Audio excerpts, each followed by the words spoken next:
Olá pessoal, tudo bem? Estamos aqui para falar sobre sistemas vibrantes. O nosso grupo ele é composto pela Isabela, por mim, Lucas, e pela Tainara. Afinal de contas, o que é sistema vibrante? É todo aquele instrumento capaz de produzir som, sendo musical ou não. Dessa forma, a gente entende que isto é um sistema vibrante. Quero deixar claro aqui, que vamos falar sobre instrumentos de corda e como item introdutório desse trabalho, vamos falar sobre cordas vibrantes, sobre tubos sonoros e sobre membranas. Então, vamos lá, instrumento de corda. Ondas em frequência fundamental. Chamamos de frequência fundamental aquela menor frequência capaz de produzir uma onda estacionária. O que seria uma onda estacionária? Vou mostrar isso para vocês na prática. Aquela que tem um começo e um fim. Se eu tocar aqui no violão, aqui, ó, a onda ela vai ir e ela vai voltar. Isso é uma onda estacionária. Caixa de ressonância, quanto amplifica o meu som.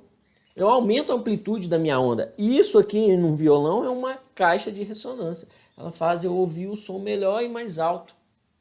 Aqui, nesse slide, eu tenho a questão sobre minhas cordas vibrantes, sobre os meus harmônicos. Aqui eu estabeleço uma proporção, Quanto eu tenho uma meia comprimento de onda, no caso do N2 eu tenho 2 meios comprimentos de onda e a partir daí eu tenho essa formulazinha aí. Ou eu não quero entrar muito em detalhe, mas eu prefiro aquela famosa fórmula que vai me gerar todos esses harmônicos. L é igual a N vezes meio comprimento de onda. L é igual a N vezes lambda sobre 2. A partir daí eu destrincho tudo isso aí sobre a questão do meu comprimento de onda e sobre o comprimento da minha corda. Vamos lá, slide 5. Por que eu estava olhando aquela questão daqueles harmônicos no slide passado? Para eu entender sobre a frequência. Quando eu tenho essa frequência aí, eu entendo essa formulazinha, esta equaçãozinha, eu sei o porquê que essa corda, Mi, ela tem uma frequência mais baixa, mas em compensação a grossura dela é mais grossa do que essa corda aqui, ó. Ela tem uma frequência mais alta, mas ela é mais fininha. A partir dessa fórmula aí, quando eu desvendo e igualo a velocidade de uma onda e a velocidade da formulazinha de Taylor, eu gero essa equação aí. Que a partir daí eu entendo a minha frequência, eu entendo a grossura da minha corda e por aí vai. A tensão da minha corda também. Agora a palavra, gente, está com a Isabela. Obrigado aí. Olá, eu sou a Isabela e vou continuar falando sobre sistemas vibrantes. Mas nesse caso, as ondas sonoras produzidas, elas serão resultado da vibração da coluna de ar, de dentro de tubos, que podem ter ambas as extremidades abertas ou somente uma. O surgimento do instrumento de sopro aconteceu quando os homens primitivos perceberam que ao soprar ossos, eles emitiam sons semelhantes ao canto dos pássaros. E desde então, como nessas imagens em que eu coloquei, é possível ver instrumentos de sopro sendo retratado em diversas culturas. A flauta, por exemplo, ela possui evidência de surgimento de pelo menos 40 mil anos. Antigamente, esses instrumentos eles eram produzidos a partir de ossos e chifres de animais, além de bambu e outras madeiras. Atualmente, nós temos instrumentos de sopro produzidos com outros materiais, como, por exemplo, o plástico ou até mesmo o metal. E aqui eu coloquei mais outras 2 imagens, onde é possível ver uma flauta pré-histórica feita de osso e um modelo de flauta mais atual, mais refinado, feito do material de metal. Nesse slide, nós podemos observar e analisar o comportamento das ondas sonoras dentro tanto de tubos fechados como também de tubos abertos. No primeiro exemplo que eu trouxe, que é de tubo fechado, nós podemos ver que há um nó em uma extremidade e na outra há um ventre. Esse nó, de acordo com o aumento do modo de vibração, é possível ver que ele continua fixo em uma das extremidades. e na outra continua tendo um ventre. No tubo aberto, isto não ocorre, pois entre as duas extremidades há um ventre.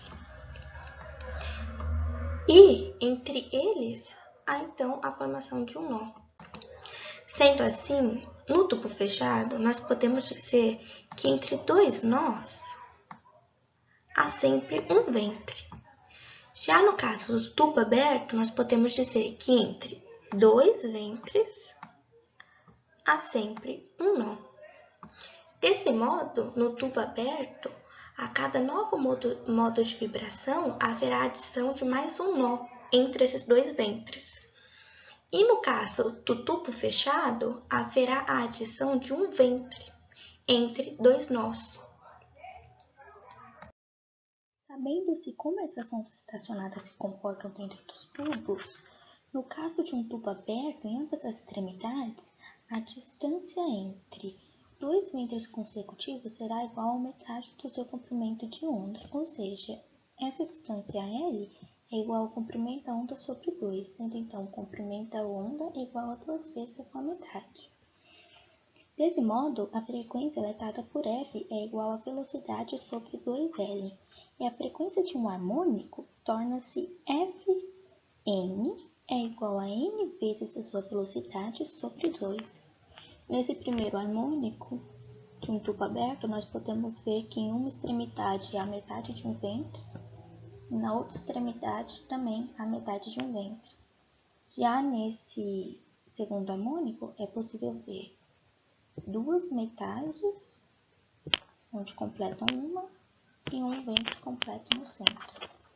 Já no caso dos tubos fechados, a distância entre o ventre e o nó consecutivo corresponde a 1/4 do comprimento da onda, ou seja, essa distância L ela se comporta de modo diferente, sendo L é igual ao comprimento da onda dividido por 4, e a sua frequência será então dada por F é igual a velocidade sobre 4L. Nessa imagem aqui, nós podemos ver que há um nó em uma extremidade e 1/4 de um ventre na outra extremidade. E nessa segunda imagem nós podemos ver que há um nó, outro nó, um ventre completo e outro ventre incompleto. A frequência de um harmônico em um tubo fechado, ela ocorre de modo que as suas frequências naturais sejam múltiplos de ímpares em relação à velocidade sobre 4L. Para esse caso, temos Fn é igual a n vezes a velocidade sobre 4L, onde n será sempre números ímpares. Agora irei mostrar um vídeo onde o familiar de um dos integrantes ele toca instrumentos de sopro diferentes. Obrigada. Meu nome é Tainara, eu vou dar continuidade ao trabalho a partir de agora. Eu vou falar um pouco sobre as membranas, timbre, altura e volume. As membranas, elas são instrumentos que também fazem parte do sistema vibrantes. Eles são aqueles instrumentos que possuem um couro ou um material mais rígido fixado ao redor de um tipo de aro, que são utilizados para obter som. Aqui a gente tem como exemplo o pandeiro e um tambor.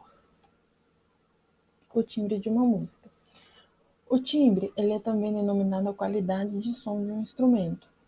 Ele é aquela característica peculiar de cada som, ou seja, é o que faz com que a gente consiga distinguir dois sons de mesma frequência, de mesma nota. Um exemplo disso é a nota Dó tocada em um violão e tocada em um piano. A gente consegue distinguir quando ela é tocada em um violão e quando ela é tocada no piano. E o que faz com que a gente consiga distinguir isso é justamente o timbre. O timbre também, ele garante que cada voz seja divergente uma da outra, cada voz humana. E um exemplo que eu posso dar são esses aparelhos eletrônicos que são ativados com a voz do seu dono, e somente do seu dono. altura e volume. As pessoas tendem a achar que altura e volume são a mesma coisa, mas não são. A altura do som, ela está associada à sua frequência. Quanto maior a frequência, mais agudo é o som, e quanto menor a frequência, mais grave é o som. Já o volume, ele não tem nada a ver com a frequência.